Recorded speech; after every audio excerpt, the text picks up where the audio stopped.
Hello guys, this is Sarpasha back and in the previous class पिछले lecture में हमने ये सीखा कि क्या क्या बेसिक रूल्स हैं जो कि हमें जहन में रखने हैं in order to determine the SI base units.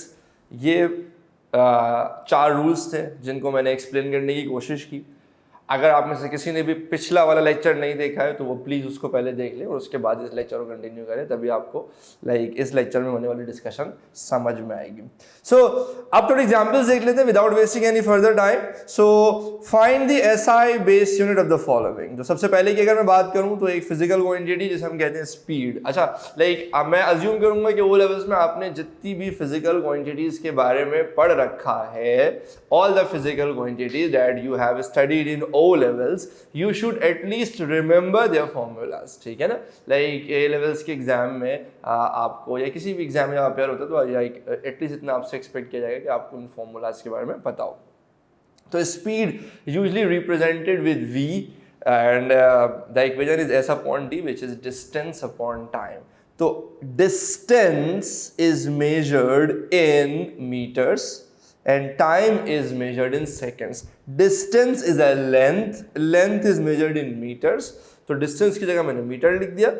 Time is measured in seconds, तो बस इसकी यूनिट क्या होगी, मीटर्स पर सेकेंड्स, जिसको मैं यूँ भी लिख सकता हूँ डिनोमिनेटर में, तो मैं उसको न्यूमरेटर में लेकर आ सकता हूँ और उसका जो पावर है वो +1 से -1 हो जाएगा। अगर मैं बात करूँ वेलोसिटी की, तो अच्छा वेलोसिटी को भी s अपॉन t से ही रिप्रेजेंट करते हैं, बट हमें पता है अगर v का मतलब वेलोसिटी है तो s का मतलब डिस्प्लेसमेंट है। बहरहाल डिस्टेंस हो या displacement, they are both length and length is measured in metres, time is measured in seconds, तो velocity is measured in metres per second. So तो बहुत सिंपल है। बहरहाल स्पीड हो या वेलोसिटी हो, दोनों की बेस यूनिट मीटर्स पर सेकंड्स ही होगी। अब बात करते हैं एरिया के ऊपर। अब एरिया के बहुत सारे फॉर्मूलाज हैं। एक तो एरिया का बेस फॉर्मूला है ना, जो कोर फॉर्मूला है वो क्या है कि if you have a rectangle, तो आपके पास रेक्टेंगल की दो डायमेंशंस ले लें आप, लेंथ और ब्रेथ, आप इनको मल्टीप्लाई करें आपको एरिया मिल जाएगा ना। Area is length into breadth, length is a length and length is measured in metres, breadth is technically a length, you know length हो ब्रेथ हो हाइट हो सब लेंथ ही है ना, and that is measured in metres. तो length भी metre में मेजर होगा, ब्रेथ भी मीटर में मेजर होगा। अब आप याद करें कि भाई बेस यूनिट्स जो मल्टीप्लाई डिवाइड होते हैं, बेस यूनिट्स की जो मल्टीप्लिकेशन डिवीजन होती है भाई वो उसी रूल से होती है जो बेसिक अलजेब्रा है। तो अगर x into x x square होता है तो metre into metre metre square हो जाएगा और एरिया की यूनिट क्या हो जाएगी, metre square. But the party begins here कि भाई एरिया का सिर्फ ये फॉर्मूला नहीं है ना। फॉर एग्जाम्पल अगर मैं आपसे कहूँ कि भाई आई हैव अ ट्रायंगल, जिस ट्रायंगल की हाइट है h और उसकी जो बेस लेंथ है वो है b, तो हम सबको पता है ट्रायंगल का एरिया क्या होता है, 1/2 बेस इंटू हाइट। अब देखिए, अब आपको वो वाला रूल याद आएगा कि भाई अगर मेरे पास कोई इक्वेशन है और उस इक्वेशन में कोई कांस्टेंट है तो उस कांस्टेंट को हम इग्नोर कर देंगे while determining the base unit. Ignore का मतलब हम अज्यूम करेंगे इसे कांस्टेंट है ही नहीं, तो 1/2 इज अ कांस्टेंट नंबर ना, ये इग्नोर हो जाएगा, कांस्टेंट नंबर इग्नोर हो जाएगा, तो 1/2 गया। b is base length which is the length, तो that will be measured in metres, और height is also a length, height of the triangle that is also measured in metres, तो metre into metre metre square. तो बहरहाल area की जो base unit है वो metre square ही है, फिर चाहे वो ट्रायंगल का एरिया हो, फिर चाहे वो सर्किल का एरिया हो, फिर चाहे वो रेक्टेंगल का एरिया हो, किसी का भी एरिया हो, उसका कोई भी फॉर्मूला आप यूज करोगे ना, एंड में will end up with the same base unit which is metre square. अगर मैं लेट्स से एक सर्किल की बात कर लूं, तो एक सर्किल है, लेट्स से उसका रेडियस है r, तो सर्किल का अगर रेडियस r है तो उसका एरिया का फॉर्मूला क्या होता है, पाई r स्क्वायर। सबने पढ़ा हुआ होगा वो लेवल्स में। Pi is a constant number, तो इसके साथ हम वही करेंगे जो जिंदगी भर हमारे साथ हुआ है, मतलब हम इसको इग्नोर कर देंगे। R radius is a length, length is measured in metres, तो ये क्या हो जाएगा, पाई इग्नोर हो जाएगा, आर की जगह मीटर आ जाएगा, स्क्वायर एज इट इज। तो एरिया का फॉर्मूला क्या हो गया, मीटर स्क्वायर। फॉर एग्जाम्पल मेरे पास कोई ट्रेपीजियम है जिसकी एक लेंथ है A और दूसरी पैरेलल लेंथ है B और दो पैरेलल साइड्स के बीच का जो डिस्टेंस है लेट्स से वो है C। तो अगर आपको याद हो ट्रेपीजियम का जो एरिया का फॉर्मूला होता था वो क्या होता था 1/2 C into A plus B। A plus B मतलब sum of parallel sides multiplied by the distance between the two parallel sides। दो पैरेलल साइड्स के बीच का जो परपेंडिकुलर डिस्टेंस है आप वो यूज करते थे, साथ में 1/2 से मल्टीप्लाई करते थे। तो ये आपका एरिया का फॉर्मूला है ना, तो आई एम अज्यूमिंग ये फॉर्मूला आपको याद होगा। अगेन इसमें 1/2 इज अ कांस्टेंट, वो कांस्टेंट इग्नोर हो जाएगा।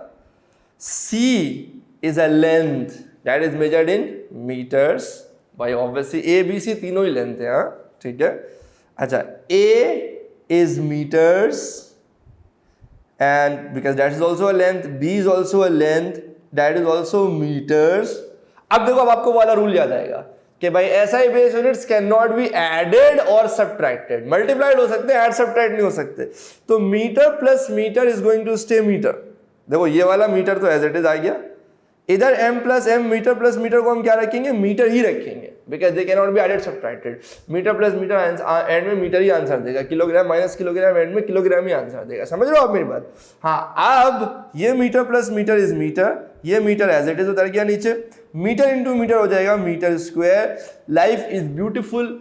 एरिया का हम कोई भी फॉर्मूला लगाएं एंड में SI base unit metre square ही आएगा, ना आए पैसे वापस। अब आ जाते हैं वॉल्यूम के ऊपर, ठीक है भाई।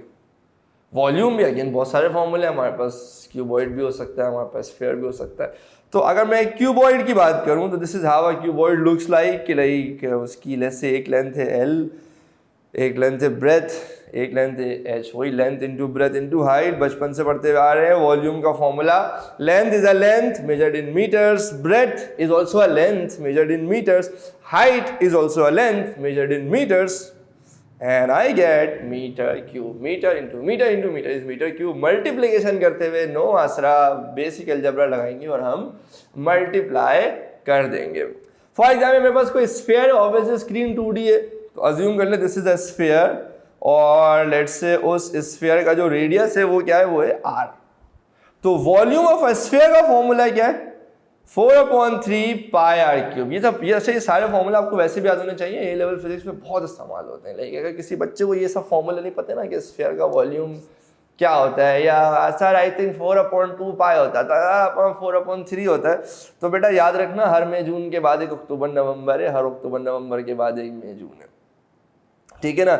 आसरा भी नहीं करेगा, एग्जामिनर आपको फेल कर देगा। तो ये सब तो भाई आपके टिप्स पे होने चाहिए। Anyways, so 4/3 again 4/3 पाई, 4/3 भी एक कांस्टेंट नंबर है, पाई भी एक कांस्टेंट नंबर है, तो इसको हम फुल टाइम इग्नोर मारेंगे। R is radius which is the length and length is measured in metres, तो ये हो जाएगा मीटर, यूपर यहाँ पे हमारे पास क्यूब था तो I write cube as it is, तो ये हमारे पास वॉल्यूम की यूनिट आ गई मीटर क्यूब। एक और फॉर्मूला यूज कर लेते हैं वॉल्यूम का, लेट्स टॉक अबाउट सिलेंडर। तो सिलेंडर आपको पता है यूनिफॉर्म सिलेंडर अगर हमारे पास हो, यूनिफॉर्म क्रॉस सेक्शनल एरिया वाला सिलेंडर, तो उसकी एक हाइट होगी, उसका एक रेडियस होगा। लेट्स से उसकी हाइट है L और उसका रेडियस है R। तो एक सिलेंडर का जो वॉल्यूम का फॉर्मूला है that is pi r square L, ये आप सबको पता होना चाहिए। पाई r स्क्वायर उसका क्रॉस सेक्शन हो जाएगा, फिर लेंथ से मल्टीप्लाई करोगे, एरिया को लेंथ से मल्टीप्लाई करते हैं तो वॉल्यूम बन जाता है। बहरहाल ये आपका वॉल्यूम का फॉर्मूला है फॉर अ सिलेंडर। तो भाई पाई तो कांस्टेंट है ना, वो तो इग्नोर हो जाएगा, पाई इज अ कांस्टेंट, वो इग्नोर हो जाएगा, कांस्टेंट नंबर है, वो हम पीछे बहुत एग्जाम्पल्स में देख चुके हैं। R is radius which is a length, तो रेडियस की जगह में लिखूंगा मीटर, इस स्क्वायर की जगह में लिखूंगा स्क्वायर, इस लेंथ की जगह में लिखूंगा again metre, because length is also measured in metres. तो metre square into metre, base units can be multiplied, मस्त जबरदस्त। मीटर स्क्वायर को मीटर से मल्टीप्लाई करें, इंशाल्लाह फाका होगा, मीटर क्यूब आंसर आया है। एंड भाइयों बहनों, हमने आपसे पहले ही कह दिया था कि वॉल्यूम की कोई भी इक्वेशन हो, अगर आप उसमें बेस यूनिट्स पुट करके लाइक उसको सिंप्लीफाई करके उसकी बेस यूनिट निकालेंगे तो मीटर क्यूब ही आएगा, वरना पैसे वापस। तो ये तो अभी एग्जाम्पल्स की शुरुआत है, हमें काफ़ी ऑलमोस्ट जितने भी फिजिकल क्वांटिटीज़ हैं ना पूरे ए लेवल के सिलेबस में, हमें उन सब की बेस यूनिट निकालनी आनी चाहिए।